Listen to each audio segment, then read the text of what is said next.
I'm really happy to be joined today with Steve Bothman. He's a lawyer specializing in the immigration, political asylum for the persecuted minorities from China. He also has a master's degree from UC Berkeley and is currently studying Catholic theology at St. Bernard's in Rochester. Although last I checked, he's not a Catholic. He can tell us more about that if he likes. He's also well-known teaching musician in banjo and guitar. But today he's really joining us to talk about Ravi Zacharias, who is a once very highly regarded Christian apologist. But Steve led the charge some years ago, publishing his 2018 book, Cover Up in the Kingdom, Phone, Sex, Lies, and God's Great Apologist, Ravi Zacharias. And so we're going to be talking about that and some of the fallout from it. So, Steve, thanks for joining us today. Thanks for having me, Randall. Nice to meet you personally. Yes, you too. We've, of course, known each other for years through the internet, but it's great to still know each other through the internet with a live video feed. All right, for years you were kind of a voice crying in the wilderness when it came to Ravi Zacharias, and I think it's fair to say that you have been amply vindicated in your critiques. So maybe to back up, what originally got you interested in Ravi Zacharias and kind of tweaked your suspicion that there was something amiss here? Yeah, I should also say at the outset, you were one of the very first people to make that wilderness slightly less lonely. You were one of the very, very few Christians with the courage to say there's something that smells really bad here. So I appreciate that very much. Yeah, I grew up in Southeast Asia around missionaries, very influenced by Christianity, even though I was struggling with it at a very early age, like at 6 or 7, I was thinking, how can you say he lives within my heart and consider that evidence of God's existence? I was grappling with religious issues, Christian issues, and I was drawn to the missionaries. I admired them. I could never quite buy what they were teaching, but I was intrigued. I liked them. I appreciated their commitment to going out and living in small villages in Indonesia and Malaysia and all over Asia, for something that they believed in, whereas the crowd I hung out with was there to make money in business. And I was very influenced by them. And when I moved to the United States at age 18, I became a born-again Christian, joined a Southern Baptist church, and I left it a couple years ago, finally admitting to myself that I just don't really believe this. But I kept paying attention to apologetics and took classes with Christian professors, did a lot of classes at the Graduate Theological Union in Berkeley with the Dominicans. And the thing that struck me one day that made me think I'm going to need to change my worldview is I happened upon this guy named Ravi Zacharias, who made an argument, which I don't need to go into, about the book of Daniel, but it threatened to change my worldview. And I said to myself, I got to look into this. This guy has Cambridge and Oxford credentials. He's profoundly qualified as an academic. And if he's making this argument, it's probably got some truth to it, and I need to look into it. And I began looking, and I found his argument to be largely bogus and dishonest. And I wondered why a guy with Cambridge and Oxford credentials would do something like that. Why wouldn't his colleagues call him on this? And it began a long process of digging into Ravi's credentials and finding out that he was a complete charlatan. And that got me digging even further. I thought, if someone's going to be lying about their credentials this much, they're probably lying about other stuff. And I kept digging and kept digging. And it was a very rewarding process because there was always more dirt on Mr. Zacharias to be found. All right, I think you've raised some really important things here. The one that I want to hone in on just for the moment is how you recognize there were problems not only with his argument leading back to his credentials, but that if he's going to lie about that and deceive about that, what else is he lying or deceiving about? And I think that's critically important because we will find often people, if they can lie and deceive and mislead and misrepresent in smaller, relatively smaller things, it's a good chance they can do it in other areas as well. So let's start off by talking about some of these things you discovered early on in terms of his bachelor, you judged his academic credentials. So maybe talk about a little bit about understanding his bachelor degree, master's, PhD, what kind of academic credentials he had there. How did he misrepresent those? Yeah, the first thing that got me thinking that he's covering up credential stuff is how long it took me, hours of research online and sending emails to his ministry to try and figure out whether he actually had an academic doctorate. He presented himself everywhere as Dr. Zacharias. I assumed that meant he had a PhD. And it took a lot of hard work to conclude that he had never earned an academic doctorate. Even though his website was carefully worded to present him as having an academic degree. It turns out his highest degree was a Master's of Divinity from Trinity College, an evangelical school, a very good evangelical school. Apparently, I checked out the program. It was a very demanding MDiv, but it was an MDiv. It was not an academic degree, and it certainly was not a doctorate. So Ravi Zacharias did not have a doctorate. And I was very bothered because when I called him and his ministry on that, they responded with a very modest mea culpa, saying, it's not really his fault. He doesn't want to be called doctorate. People revere him, and they, especially in India, they refer to him as doctor as an honorific, as a way of being respectful.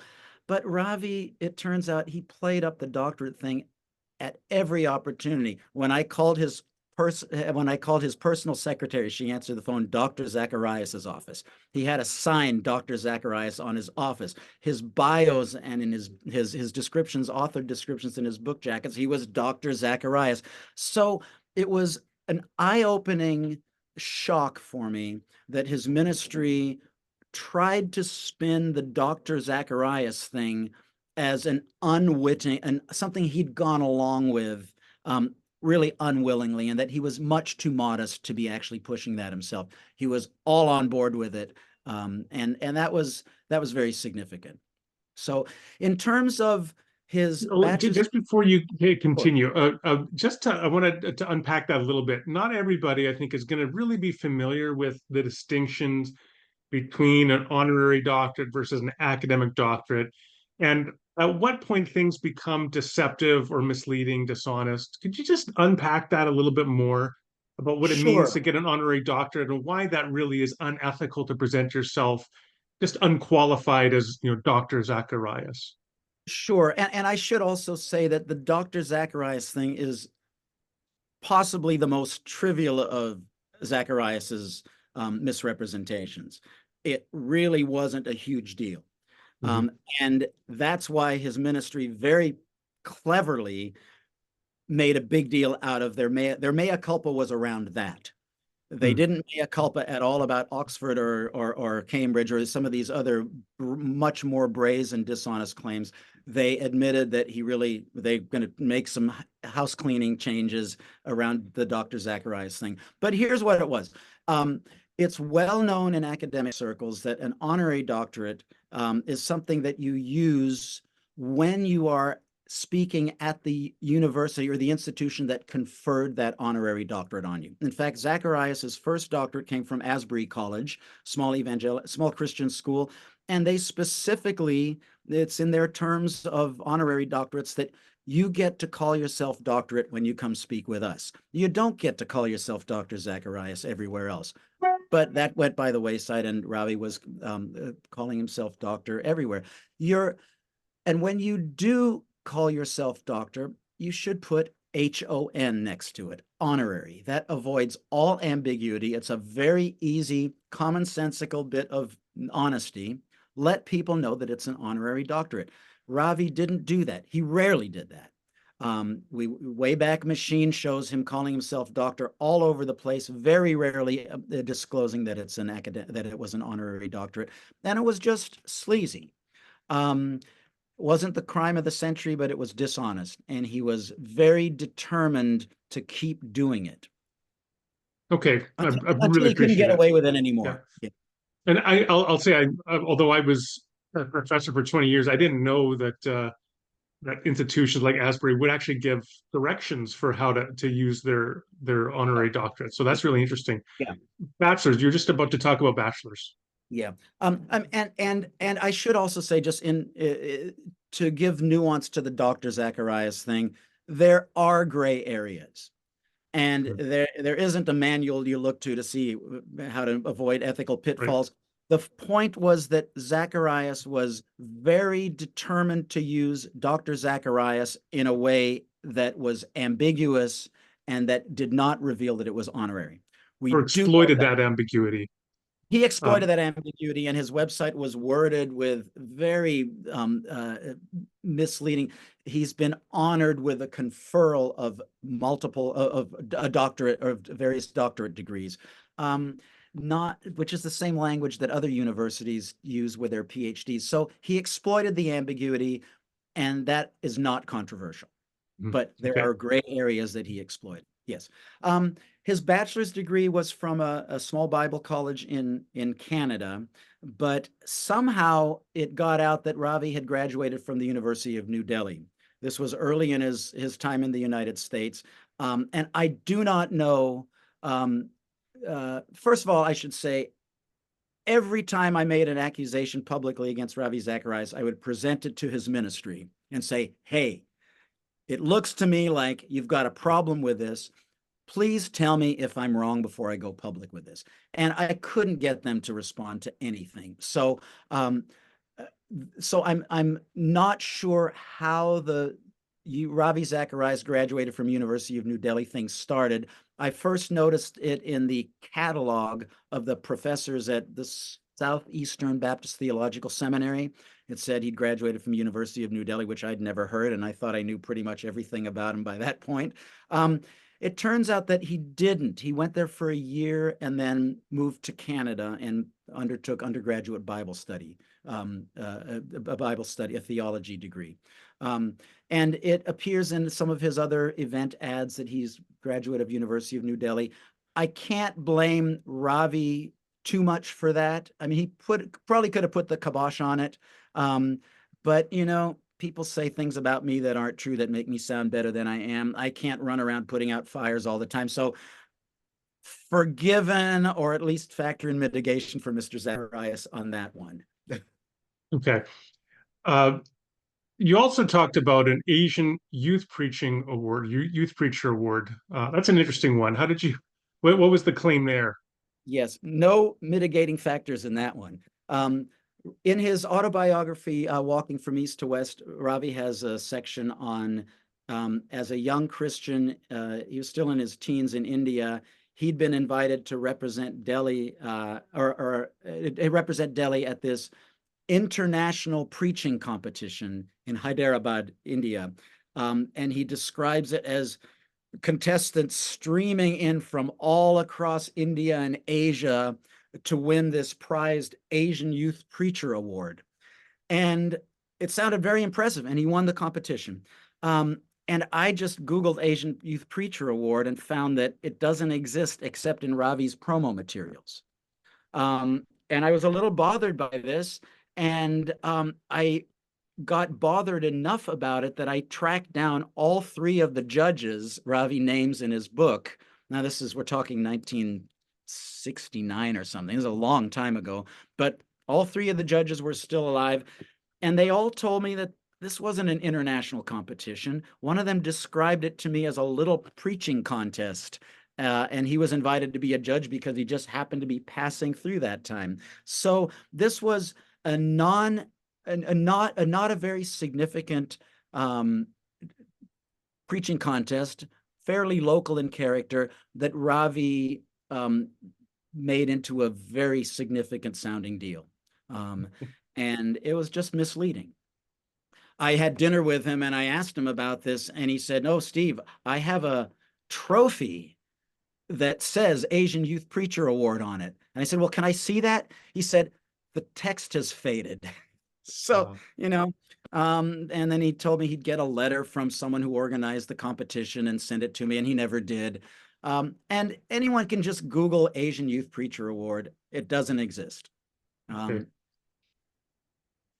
Okay, you had mentioned how the ministry wanted to respond very publicly to the ambiguity, to their looseness around applying the term doctorate. Sounded like it was almost a misdirection away from the more serious allegations, including you referenced uh, claims he'd made about his work with Cambridge and Oxford. So, what kind of claims did he make about his academic history with respect to those storied institutions? Ravi expressly told fundraisers and fans that he was a professor at Oxford. Those are his exact words. An astonishingly impressive credential, which was absolutely false. I couldn't get a straight answer out of his ministry on this, and I contacted Oxford directly, and they said, he's never been on our payroll. He's never held a teaching position here. It turned out that Ravi had been an honorary teacher at an institution an institution at Oxford where he lectured once in a while. It was a Christian institution within Oxford where he was invited to teach once in a while. He was not a professor at Oxford by any stretch of the imagination. And he admitted that in 2018, after considerable public pressure, he admitted that in an email to Christian blogger Warren Throckmorton, saying, "Yeah, I was not a professor at Oxford, and I regret claiming that." Of course, it took 3 years of me hounding him about this before he was willing to do that. Same thing with Cambridge. He made numerous claims. You can see it in the book jackets and his official biographies that he claimed to be Cambridge educated. He claimed to have studied quantum physics at the University of Cambridge under John Polkinghorne. And those claims were just false. It turns out that Zacharias had done a 2 to 3 month independent study at Ridley Hall, which is a private Church of England training institute in the town of Cambridge. And while he was there, he walked over to the Cambridge campus and sat in on a few lectures, one of which was called Religion and Science, a non-technical introduction to religion and science by Dr. Polkinghorne. Ravi took that and piggybacked it onto claiming that he had studied quantum physics with Dr. Polkinghorne, and it was just false. And he made the claim very widely. So what we've been looking at thus far, this is all evidence of lying, of fabulism, or really puffing your CV and being deceptive about it. But another trajectory of dishonesty and abuse that you uncovered was with respect to predatorial behavior. So, what did you discover in that portion of your investigation? Yeah, when the credential stuff was coming out, I did not in my wildest imagination think Ravi had a sexual abuse problem. But I think it was August 1st of 2017, I got an email from someone, someone anonymous, saying there's a lawsuit. Ravi just sued a woman. And I went online, went to the federal courts, found the lawsuit, and I read the lawsuit that Ravi had filed against the woman, and the lawsuit was so poorly drafted that it revealed compelling evidence that Ravi had been involved in some sort of seriously inappropriate sexual conduct with this Canadian woman, who he was now suing to silence.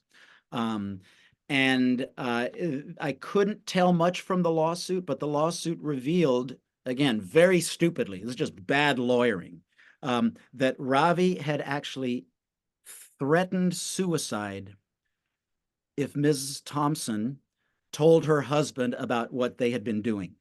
And in his defense, at least mitigation-wise, they never had a physical relationship. It was just sexting online.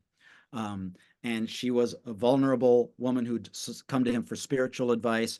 And as we now know, his MO was he coddled her. He was spiritually concerned about her well-being, and that developed into changing photographs and exchanging photographs and then turning photographs with less and less clothing on and eventually into some nudity. And when she told him one day, she's a dedicated Christian woman, when she told him one day by email, I can't do this anymore, I need to tell my husband, Ravi wrote an email threatening suicide. And this was revealed in his lawsuit. It was also revealed in his lawsuit that Ravi had given this woman, who he described as an extortionist, a mentally troubled, unbalanced woman, and that he'd seen this all along, and his wife had seen this about Ms. Thompson. He'd given her his BlackBerry contact information after a few exchanges because he wanted to bring their level of communication to a level of greater privacy. I mean, he says this in his lawsuit. So we know just from his lawsuit that there was a suicide threat and that he had initiated a greater level of privacy in his communication with Ms. Thompson. So right there, that was very suspicious. So a lot of that's all material that you discussed in the 2018 book, Cover Up in the Kingdom. When the book came out, what was the response that you received from the evangelical community that had for so long lauded and praised him as this great apologist? I didn't get much of a response. I there was what I did get was a lot of hostility on social media. In fact, I was getting this. I began publicizing my Zacharias findings in 2015, and the response. And I do hope some person doing a degree in sociology or religious studies someday trolls through the social media comments that I got, because it's very revealing. Ravi made a name for himself claiming to let my people think, claiming to train people how to think clearly, how to be charitable with your opponents. You look at the comments I got from Christians, Ravi Zacharias defenders and followers, people who'd been to his apologetics institutions and studied with him, and it was vicious and stupid.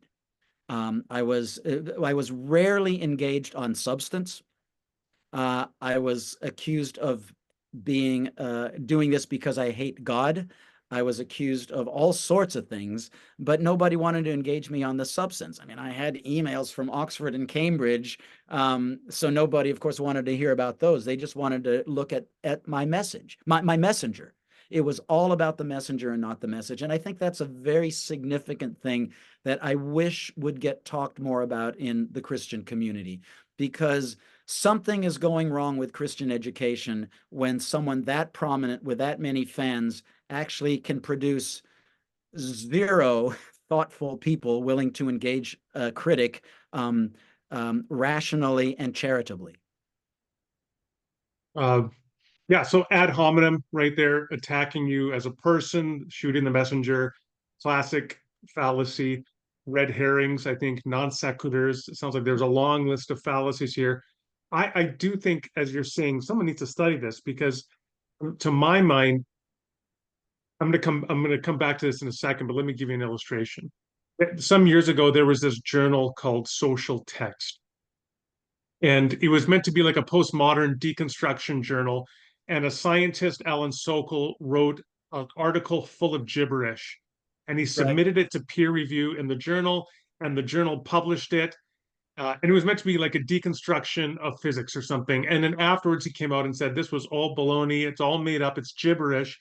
And this was meant to be an indictment of the editorial processes and peer review of this journal, and to sort of expose postmodernism more generally. And I'm thinking something similar here. Here you have this apologist who is a predator and a huckster, a fabulist, a liar. And he's in the midst of other evangelical apologists who are saying nothing critical about him, can't put on a critical eye and see how he is continually um, fabulating his credentials, lying. And I would just also say, as an aside, I mean, you talked about analyzing. What really started you off was analyzing something he had to say with respect to the book of Daniel and seeing it was nonsense. I would look at the stuff that he would say in public lectures and say, much of what he's saying is nonsense. And yet people are treating him as this wonderful orator and brilliant intellectual. Is this not an indictment more broadly of evangelical apologetics in the evangelical community? I have an extremely low view of Christian popular apologetics now. I should say, although I'm an atheist, I have great respect for Christian scholarship. I'm enrolled in a Catholic philosophy grad program right now because I want to understand good Christian scholarship. Ravi mucked up the whole process, but he fooled a lot of people. Going back to this gibberish article that got published in an academic journal, here's an example about the famous popular apologist Lee Strobel. I heard him being interviewed on Moody Radio by Craig praising Ravi Zacharias and saying, and I heard him speak, and I didn't understand a word he said, but it was brilliant. It's like, wow, Lee, you don't know how stupid you sound. But that is Ravi Zacharias in a nutshell. Um, Lots of flash, lots of incoherent gibberish, but done with such stage craftsmanship and such a flair and great hand movements and that beautiful accent. That's what sells in popular Christian apologetics. And I think that is a huge issue that I wish people would talk about more.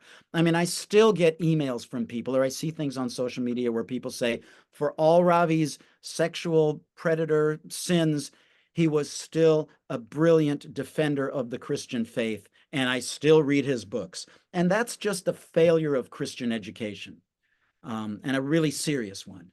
Well, and I would even say there's two parts there. So on the one part, yeah, for the most part, I don't think his arguments were good. I think they were largely a lot of hot air. But the other thing is, even if the arguments were good, he would have undermined his role as an apologist by being a complete hypocrite. I would say the same thing about a Christian ethicist like John Howard Yoder, who was a serial sexual predator and yet was writing Christian ethics.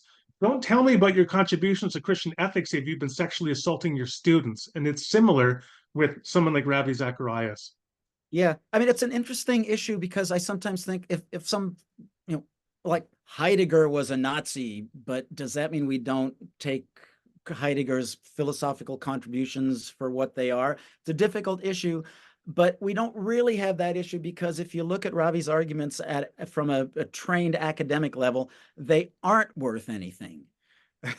So, yeah. Exactly. Fair enough. Yeah. So we don't even need to get into the philosophical debate. I mean, I could say the same thing about Woody Allen movies, right? So we could go on all day, but I Okay. do think that when it comes to something like apologetics, where it is so, First Peter 3:15 is talking about both the arguments and also the life. The Hmm. life is part of the apologetic itself. You can't separate the two. If you are a lying hypocrite and a predator, then your apologetic is bad, even if some of the arguments are good technically. Okay, so what happened from you were largely got stonewalled.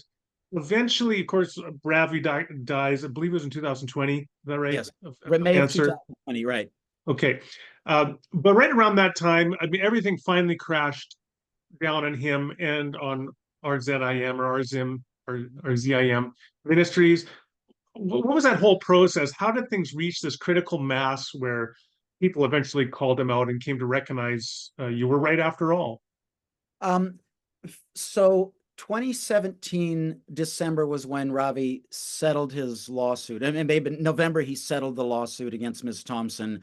And then on December 3rd of 2017, his ministry issued this press release saying it's been settled and we can't talk about it.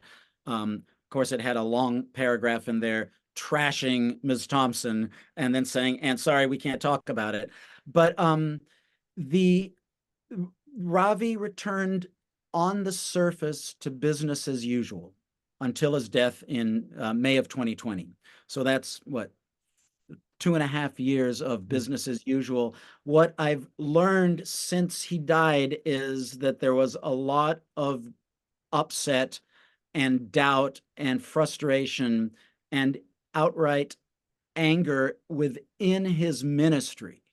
Um, about the credential fraud and about the way the ministry had failed to address the Thompson claims, about sexting and Ravi's suicide threat.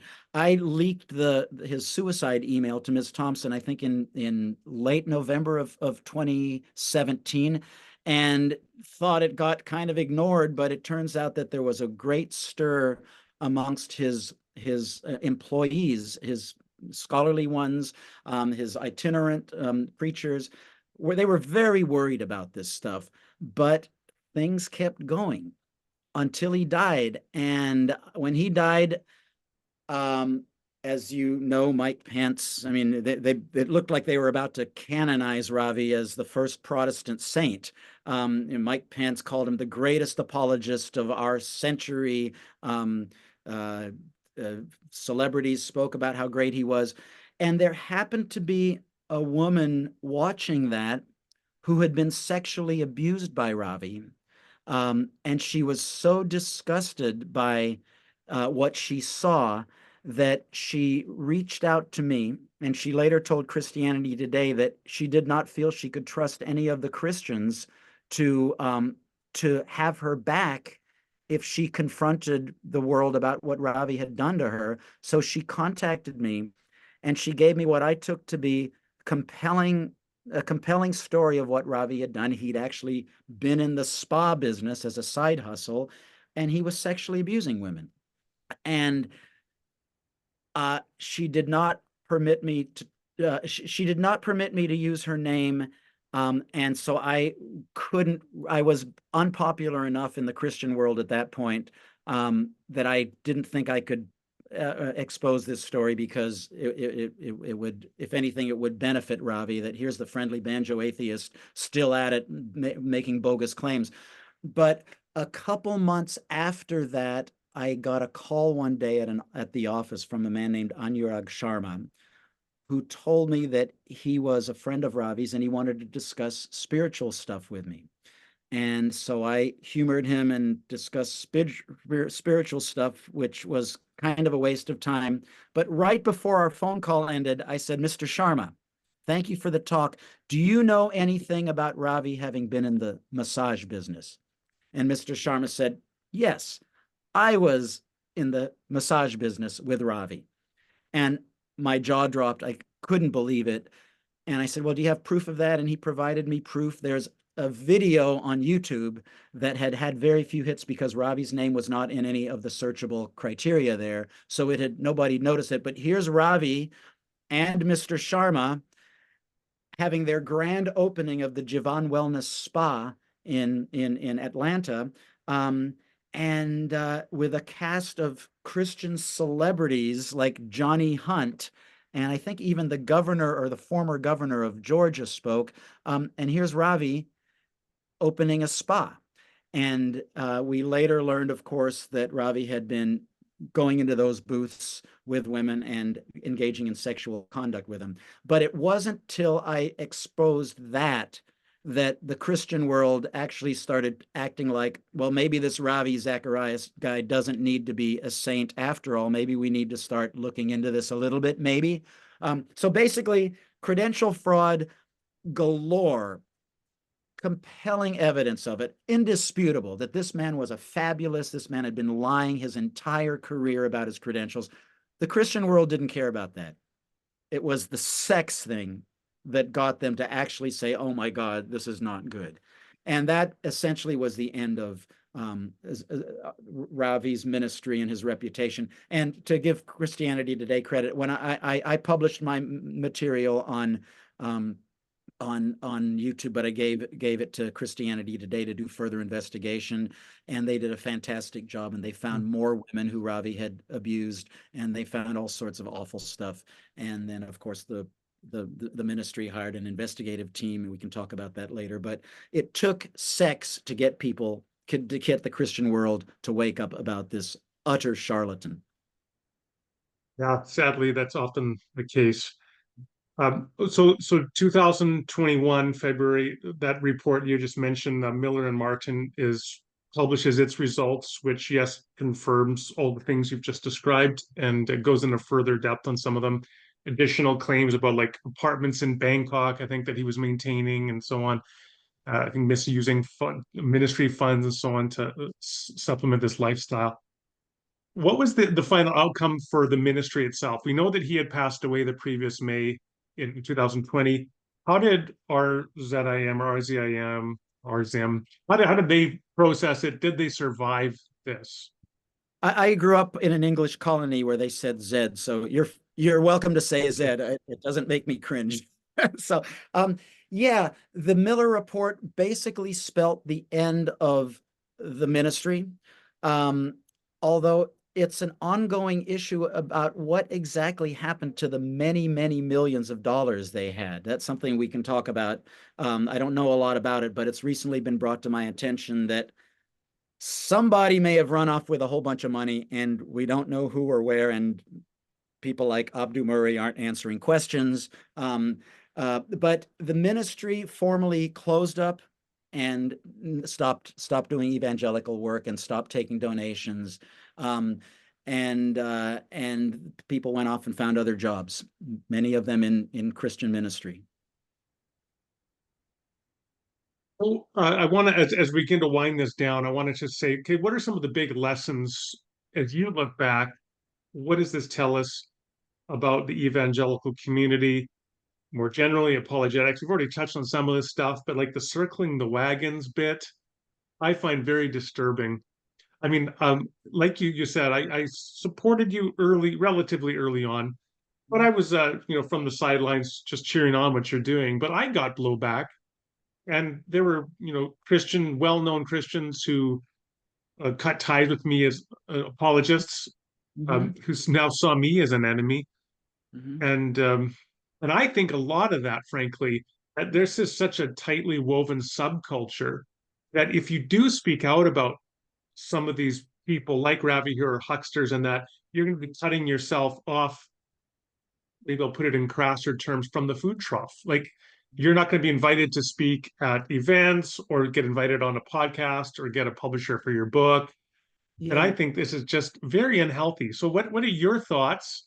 And also one more thing, uh, are his books still in print? I haven't looked into that. I'm kind of curious about that. HarperCollins Christian Publishing, which is the biggest Christian publisher in the United States, maybe the world, I don't know, but uh, they discontinued his books. They actually recalled his books. They canceled one that he'd written, I think, with Abdu Murray that was scheduled for release. So after ignoring mountains of evidence from me that I was providing their senior people for years, after the sex stuff came out, they did the right thing and withdrew his books.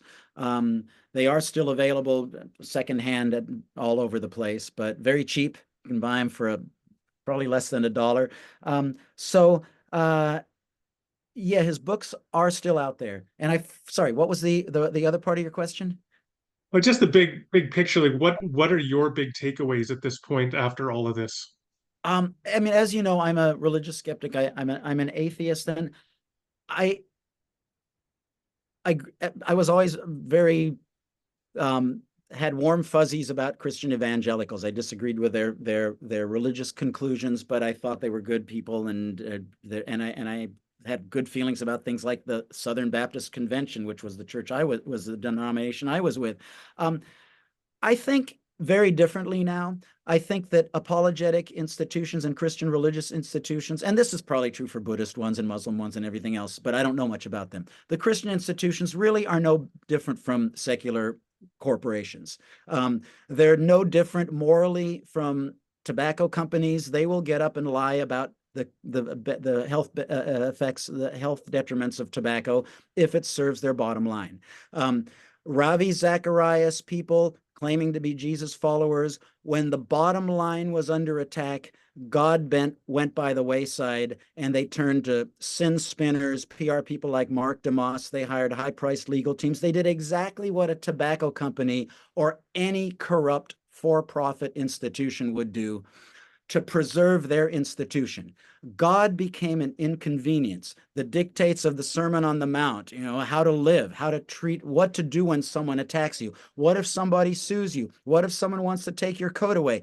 All that was set aside in terms of an aggressive legal and PR strategy that was aimed at self-preservation, including lying about fellow Christians, presenting the Thompsons as serial extortionists, which is an absolutely false thing. This leading Christian apologetics organization was willing to stoop to any moral level to preserve themselves. And we see that happening all over the place. You look at what happened with Trinity Bible Church in Dallas just this last week.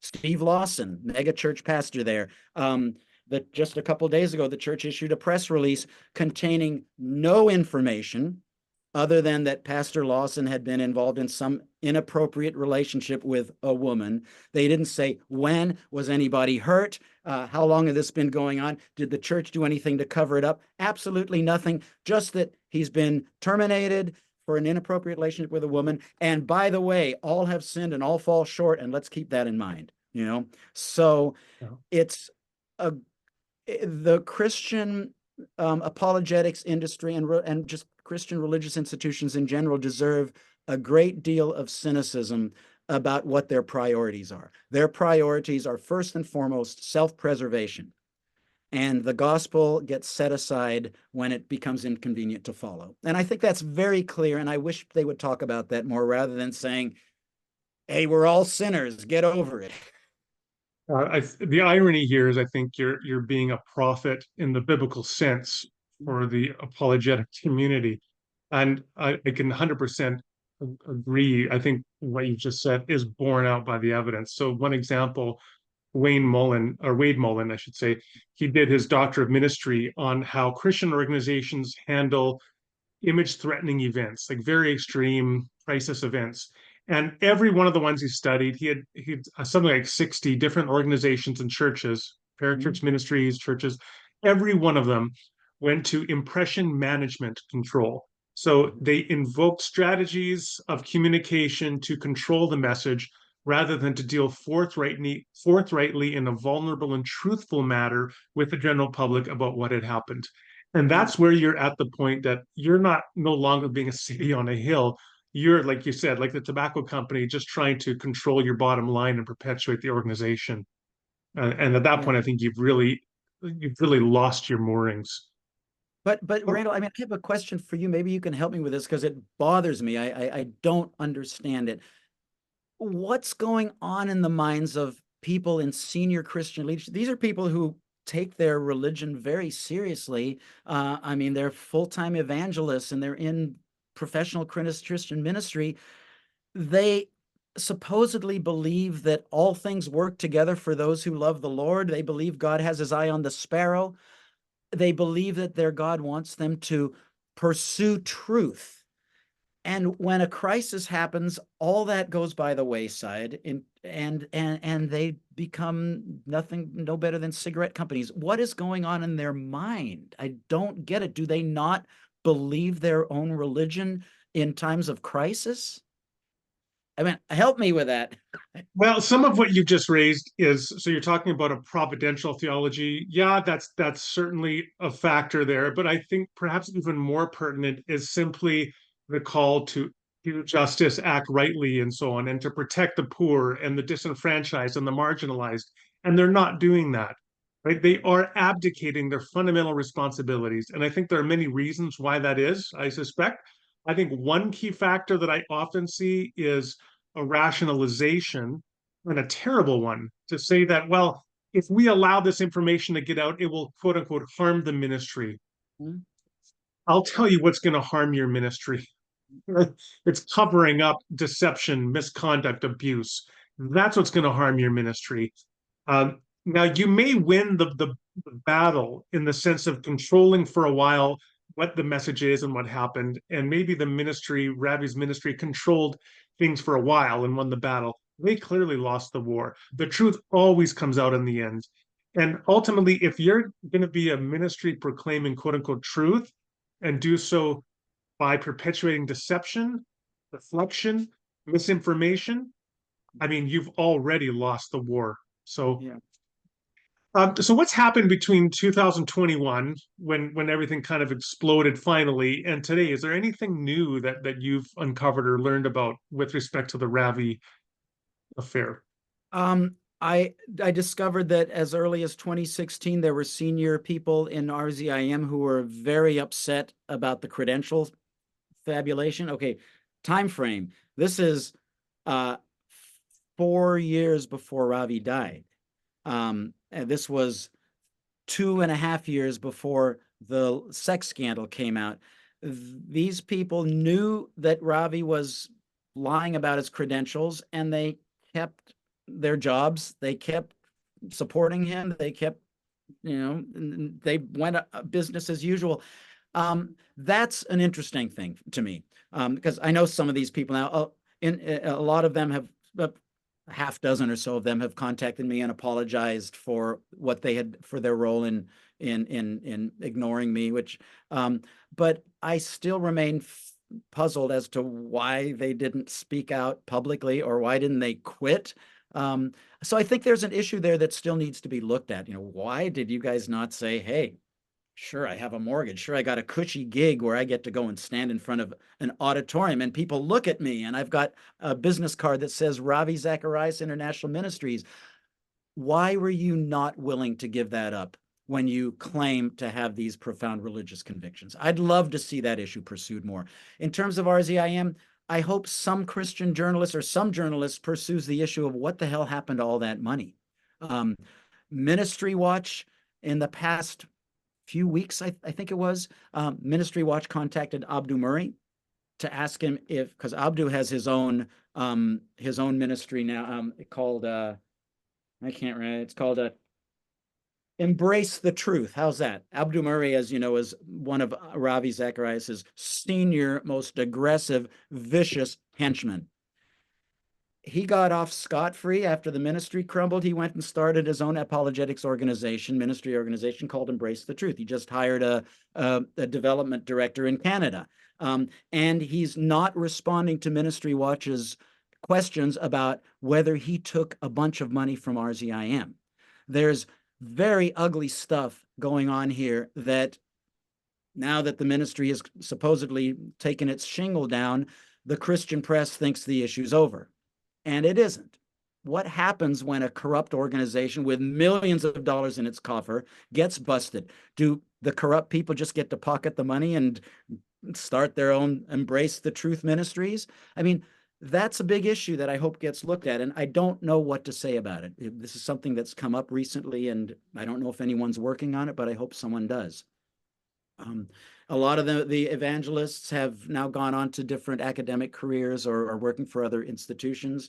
Ruth Malhotra, who was Ravi's PR person, is now working for an institution helping deal with church abuse issues. So some of them are doing very good work. I think there's a lot of sincere contrition by the people who were close to Ravi.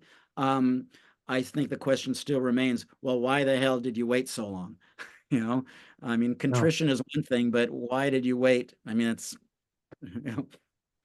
I had dinner in January, I think, of 2019 with some employees of the ministry. So right after the book had come out, and I was pressing them, did not get an answer, apart from a kind of embarrassed silence, I would say, and kind of like, yeah, we need to look more into that. And I do think, I mean, I have some sympathy for sure, because if that was my economic security and lifeline, that was my job. I don't know how I would respond, honestly. Like, I hope I would have the courage to have us take a step out and say, you know what, I'm not going to sell my integrity just because I want to have a secure position. I hope I would have that integrity to step up. And I think that's just a good question for each one of us. So, but Randall, sorry to interrupt, but why wouldn't you trust that God would take care of you?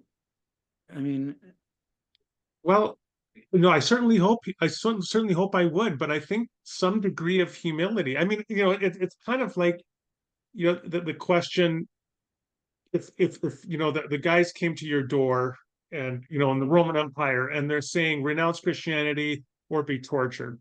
right. And I say I would choose to be tortured to death. Even if it was like weeks of being flayed and rolled in salt and beaten with whips. Ouch. Yeah, maybe I hope that I would stand up, but would I? Now, this is admittedly far less, and I certainly hope I would have the integrity to have that moral courage to say, you know what? I may not know where my next paycheck is going to come from, but I know what the right answer is. I'm going to trust the Lord. I hope so. But I Yeah. think it is always healthy to have a sober questioning of oneself and one's own integrity, because it's a lot easier for me to criticize people from Ravi Zacharias Ministries who Yeah. didn't speak up. I'd rather say, would I have the courage to speak up? Now, I will say this. I mean, I was a professor for 20 years, and because I did speak up on a lot of things, I had people trying to get me fired. So maybe I have a fair degree of confidence I would do the right thing, but it's not 100%. Yeah. Well, to your credit, you're still taking crap from Christians who don't like what you did with Ravi or what you're doing with stuff in general. So my hat's off to you on that, Randall. So. Well, it has been a wonderful conversation, Steve, and I'm just very appreciative for the work that you've done. And I thought that you handled it so well. And I remember like one anecdote in the book where you're like forced to leave a church conference or something because people didn't want to listen to you and that. And I thought that you had a lot of courage, right? I'm really admiring of it. And I don't think honestly that you've had the kind of recognition and the apology I think would be appropriate from many in the Christian apologetic community. But on their behalf, I apologize for the people who did not welcome what you had to say when you were initially saying it. Thank you, Randall. I appreciate that. And give my love to your beautiful dog, Timbit. Thank you. I will do that. All right. Yeah. Thanks for joining us, Steve. See you.